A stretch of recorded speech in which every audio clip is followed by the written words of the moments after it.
Hey, what's going on everyone? In this video, I will show you the main ways to get coal in World of Warships.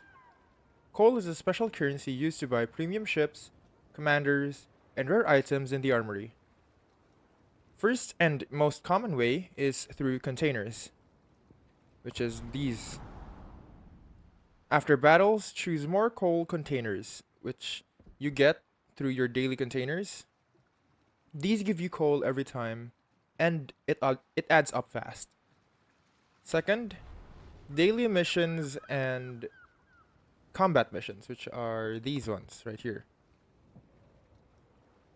Many events and missions reward coal directly, so always check your missions tab.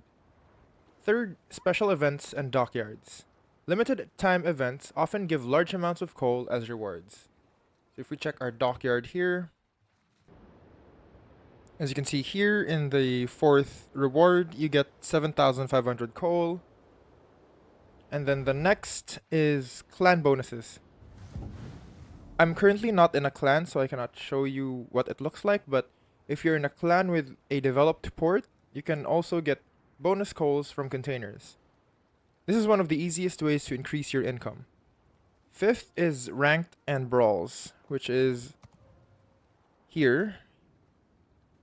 You cannot, I can't show it to you yet because I don't have ranked or brawls unlocked, but these modes sometimes give coal as part of their rewards. Once you have enough coal, go to your port, click on the armory, and let's try and looking at ships. Scroll down to where it says coal, click on show all items, and then here you can buy whatever ship you want using coal. Quick tips, always pick more coal containers, join a clan for bonuses, and then save coal for ships or rare commanders. And that's it. That's how you get coal in World of Warships.